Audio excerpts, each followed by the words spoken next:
Série Cassette, bonsoir à tous et bienvenue dans cette édition. Ils sont peu à apprécier la mesure de l'IPRES pour les pensions mensuelles. Ce sont les retraités du Sénégal qui se disent habitués aux pensions bimestrielles. Jean-William et Paulette Mendy-Préra sont allés à leur rencontre.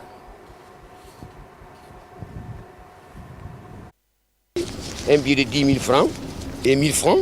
Voilà la facture que j'ai perçue. Voilà.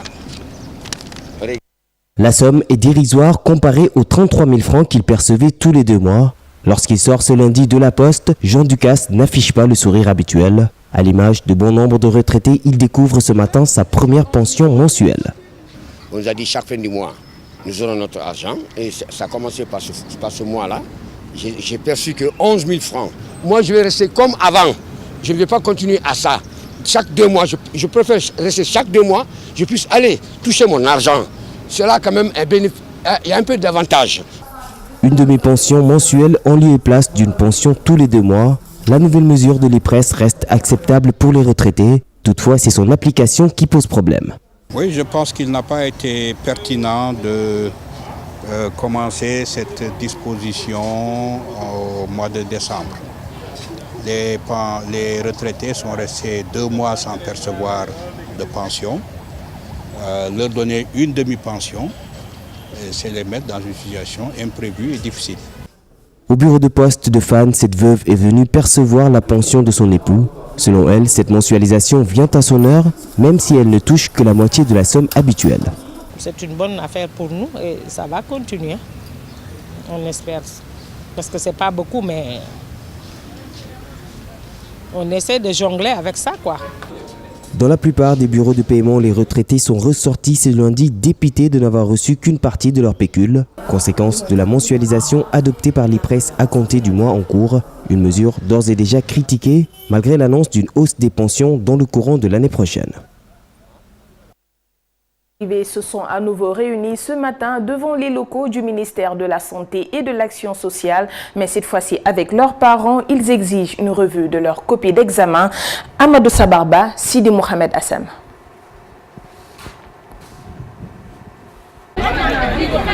Maguette Silla est mère d'une de ces malheureuses élèves sages-femmes recalées à l'examen de sortie. Cette habitante de Guédiawaye dans la banlieue dakaroise se dit inquiète de l'avenir de son enfant. C'est difficile et je suis derrière mes enfants pour les soutenir. Nous les parents, nous sommes très fatigués. Nous avons tout laissé pour l'avenir de nos enfants. Ils doivent être récompensés. Cette autre femme vient également soutenir sa fille. Marine Diop pense que c'est une peine perdue. Après 3 ans de formation, elle invite l'État à réagir. Non, ça n'a pas été facile. L'argent est dur. Trouver de l'argent, c'est très difficile. La mensualité, c'était à 55 000. C'était seulement la mensualité? Non. Il y avait des cours particuliers que tu payais. Les transports, le manger. Il y a tout ça. Après leur énième audience avec le chef de la division du ministère de la Santé et de l'Action sociale, ces élèves sages-femmes ne décolèrent toujours pas. El Hadj Diagne nous a reçus presque 7 fois. Mais toujours, il nous a dit d'attendre jusqu'à quand. Devant le ministère, le premier cordon de sécurité filtre les entrées. Pour ce jour, l'accès est interdit à la presse. Telles sont les consignes données aux vigiles. Amadou Sabarba, la foire internationale de Dakar a enregistré pour cette 24e édition une forte participation des régions sénégalaises. Daouda Sow et Sanoussi Sani ont visité ce matin les stands des régions de Kaolack et de Tambacounda où, malgré la diversité des produits locaux exposés, les vendeurs peinent à trouver des clients. Des régions bien représentées dans cette 24e édition de la FIDAK. À l'intérieur de ce stand de Kaolackois, des céréales et autres produits transformés sont proposés aux visiteurs. J'ai exposé du ngourban, du céréal de mil, du tchakri, du maïs, du couscous, des haricots et du céréal de manioc. La coiffure y est aussi bien représentée, divers articles exposés au grand bonheur des clients. Ce que j'ai sur ma tête, ce sont des mèches, mais c'est une perruque. Nous avons aussi d'autres types de perruques, des chignons et des perruques en damier. Les prix sont abordables. Ils ont fait de bons prix, ils sont abordables. À travers des tissus teintés, des chambres à coucher, salons et autres meubles, Tambacounda étale tout son savoir-faire. J'ai exposé des chambres à coucher, des salons de diverses sortes et bien d'autres meubles. Certains pensent qu'il faut aller jusqu'au Mali pour les tissus teintés. Nous en avons de bonne qualité et nous les faisons à Tambacounda. Les marches à gravir pour accéder au pavillon des régions posent un problème de visibilité, selon les exposants. C'est enclavé. En plus, beaucoup de visiteurs ne sont pas enthousiasmés par l'idée de monter les escaliers pour venir jusqu'ici. C'est pourquoi les clients se font rares.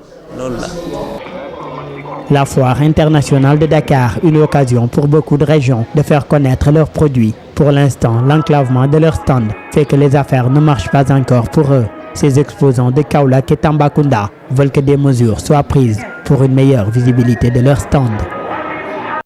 Le procès Hissène-Habré, en bref, l'audition des témoins et des victimes au procès historique de l'ancien dictateur tchadien Hissène-Habré qui se tient actuellement au Sénégal devrait se terminer le 15 décembre, a déclaré Human Rights Watch. Aujourd'hui, le procès qui s'est ouvert à Dakar le 20 juillet dernier a été suspendu jusqu'au 9 novembre après 8 semaines de procédure. Hissène-Habré est jugé pour crime contre l'humanité par les chambres africaines extraordinaires, tribunal spécial créé d'un accord entre le Sénégal et l'Union africaine. La plateforme des acteurs de la société civile pour la transparence vient de voir jour à Dakar. La structure composée de 7 organisations de la société civile a pour objectif de prévenir les risques d'un contentieux préélectoral préjudiciable au Sénégal. Un extrait d'Aboubakry Mbodj, secrétaire général de l'ARADO et vice-président de la plateforme. Oui, l'objectif de la pacte, c'est aujourd'hui de faire le monitoring, le suivi des processus électoraux au Sénégal. Et quand on parle de processus électoraux, c'est avant les élections, pendant les élections et après les élections. Ces 3 phases, nous allons les suivre pour essayer au moins d'assurer la surveillance du processus à travers l'inscription sur les listes électorales, le retrait des cartes, mais également le vote massif des citoyens. Donc c'est une initiative qui regroupe plusieurs organisations de la société civile, notamment l'Association des juristes sénégalaises, nous avons le Forum civil, nous avons également la Ligue sénégalaise des droits de l'homme, la Rencontre africaine pour la défense des droits de l'homme, RADO, et le réseau Sigil Jigéen. Il y a également le GRADEG et le RADI qui sont parties prenantes de la plateforme. La FIDAK est aussi marquée par la présence de l'homme plastique, de son vrai nom Modou Fall. L'artiste musicien de 42 ans sensibilise les populations sur les méfaits des sachets plastiques. Papa Cheikh Ndiaye et Sanoussi Sané nous tressent son portrait. Au pas d'un vaillant soldat, il marche galvanisé par sa musique.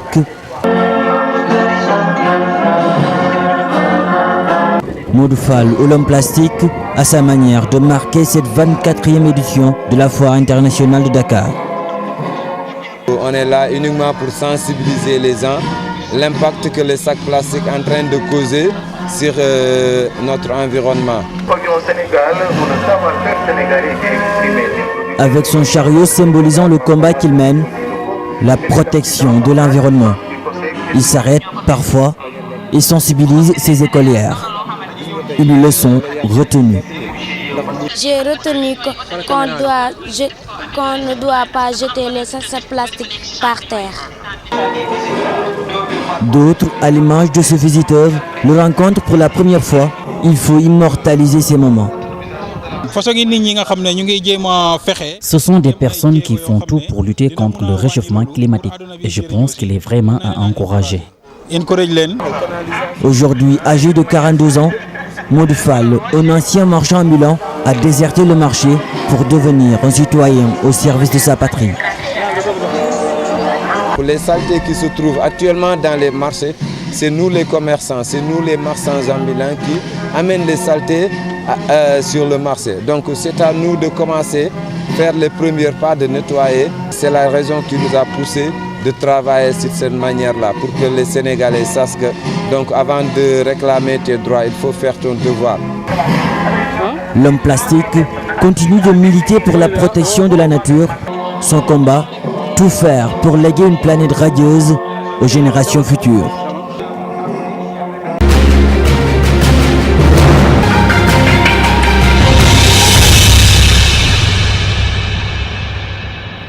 Pour l'actualité internationale d'aujourd'hui, nous démarrons par la Centrafrique avec le référendum qui a repris dans le quartier musulman de Bangui après les violences de dimanche. En Gambie, le président Yaya Jammeh proclame son pays État islamique. Le président guinéen Alpha Condé a prêté serment ce lundi pour un second mandat. Le groupe État islamique progresse vers l'intérieur de la Libye, ce qui préoccupe le ministre français Jean-Yves Le Drian.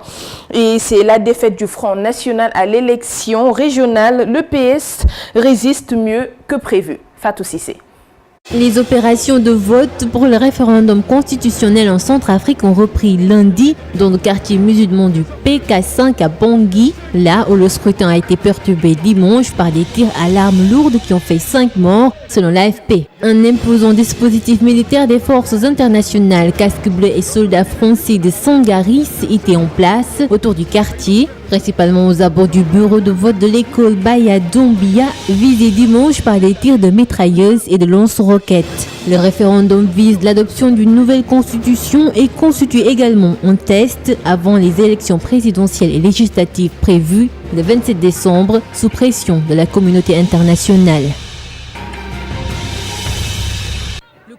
La Gambie est désormais un État islamique, a déclaré son président Yaya Jammeh. Il assure que les droits de la minorité chrétienne seront respectés et que les femmes seront libres de s'habiller à leur guise. La Gambie est un petit pays de 2 millions d'habitants enclavé dans le Sénégal que Jammeh dirige depuis 1991 à la suite d'un coup d'État le 22 juillet 1994. Le président Alpha Condé, réélu pour un second mandat à l'issue de la présidentielle d'octobre dernier, a été investi ce lundi. Pas moins de 12 chefs d'État africains, dont Macky Sall du Sénégal, parmi les illustres hôtes du palais roi Mohamed VI de Conakry, tous présents pour assister à la prestation de serment du président Alpha Condé. Professeur Condé a prêté serment pour un second mandat. Après sa prestation de serment, le président Condé a remercié les chefs d'État pour leur présence et leur soutien dans sa lutte contre l'épidémie d'Ebola survenue en Guinée en mars 2014. Le groupe État islamique qui est jusqu'ici implanté sur les côtes libyennes progresse vers l'intérieur de la Libye. Une inquiétude dont le ministre français de la Défense Jean-Yves Le Drian a fait montre lundi en s'exprimant à la radio RTL. Il a ajouté que les djihadistes déjà implantés sur les côtes avaient pour but l'accès à des puits de pétrole. Ils sont à Sirte, étendent leur territoire sur 250 km linéaires de côte, mais ils commencent à pénétrer vers l'intérieur et à avoir une tentation d'accès à des puits et des réserves de pétrole, a affirmé Jean-Yves Le Drian.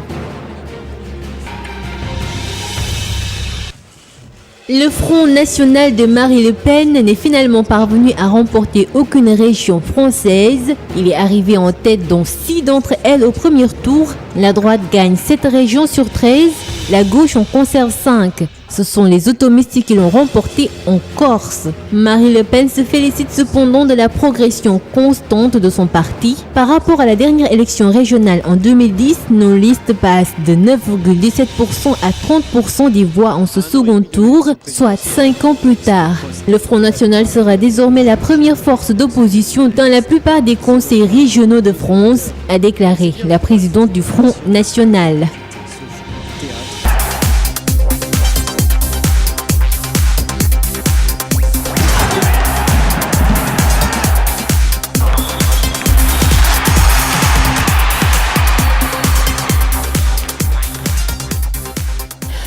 Parlons pour le sport. En Champions League, le tirage au sort des huitièmes de finale a eu lieu ce lundi et inédit. Le club de Shanghai SIPG fait une offre faramineuse à Yaya Touré, le tout avec Henri Venn.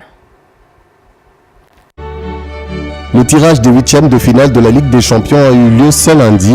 On aura donc droit à un remake de la saison passée avec le Paris Saint-Germain qui sera opposé à Chelsea en huitièmes de finale. Un tirage plutôt abordable pour les Parisiens au vu de la forme du moment des deux équipes, même s'il convient de rester prudent car le panorama pourrait changer d'ici février 2016.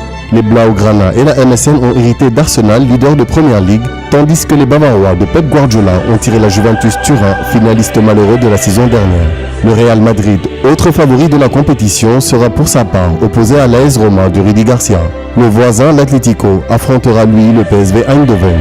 Manchester City est pour sa part épargné puisque les Citizens défieront le Dynamo Kiev. Peut-être un signe pour Agüero et ses partenaires qui attendent depuis un long moment de réaliser un long parcours en C1. Les autres affiches restent moins clinquantes, mais vaudront tout de même le détour, avec notamment la Gantoise qui affrontera Wolfsburg, Benfica et les Zénith Saint-Pétersbourg se disputeront la dernière place en quart de finale. Le club chinois de Shanghai SIPG propose à Yaya Touré un salaire de 33 millions d'euros taxes comprises sur 3 saisons, soit un salaire mensuel de 11 millions d'euros. L'Ivoirien, élu joueur africain de l'année 2015 par la BBC cette semaine, est actuellement lié au club anglais de Manchester City jusqu'en 2017. À 32 ans, cette offre pourrait être celle qu'attend le milieu de terrain pour se faire une bonne fortune. Merci Henri Venn. Yankhoba Seydi est l'invité du journal d'aujourd'hui. Le coordonnateur du syndicat autonome de l'enseignement supérieur s'est entretenu avec notre reporter Amadou Sababa sur les actions en vue du syndicat, notamment sur l'accord signé avec le gouvernement et le préavis de grève du 5 janvier prochain.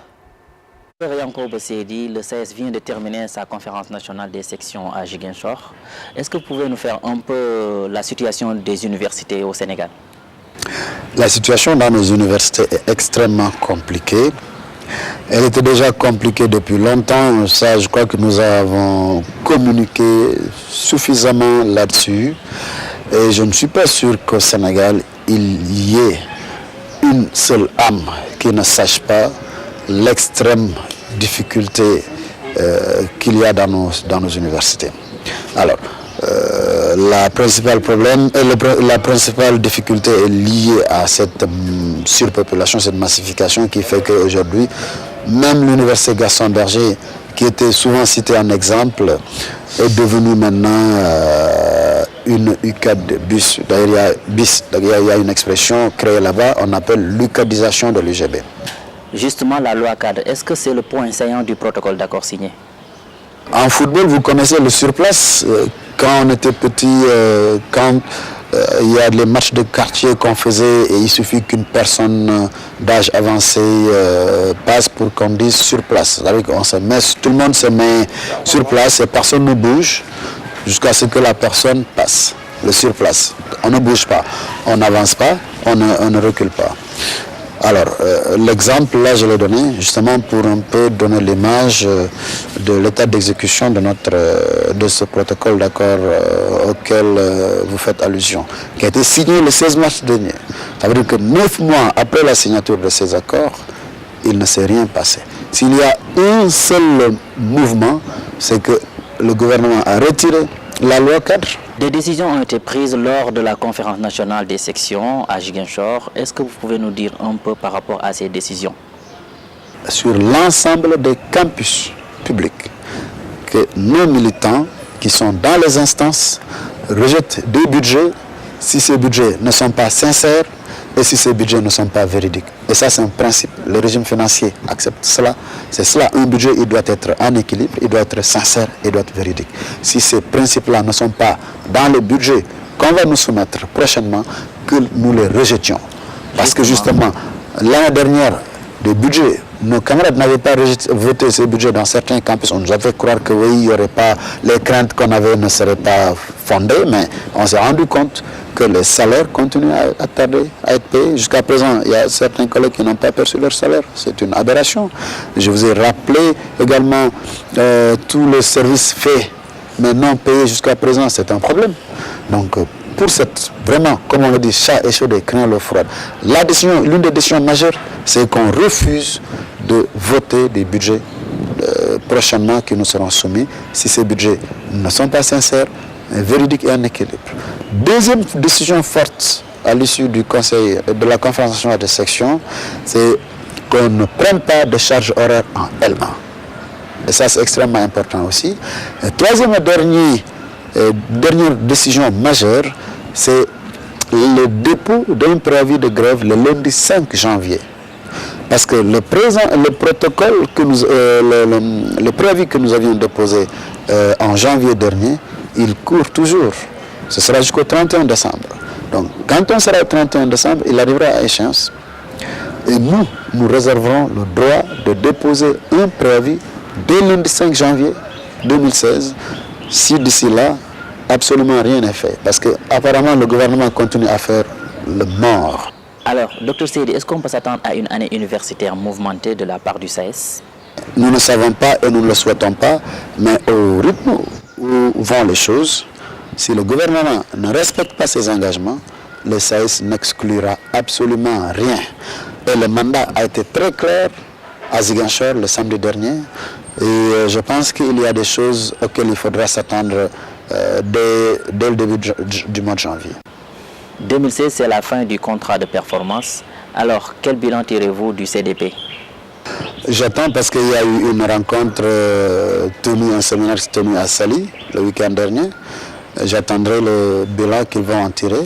Mais déjà, je peux vous dire qu'il y a beaucoup de mensonges aussi qu'on distille à travers cette affaire-là. Quand on parle de résultats des 60%, 80%, machin, c'est du mensonge. Puisqu'on les donne au moment où des résultats même ne sont pas disponibles.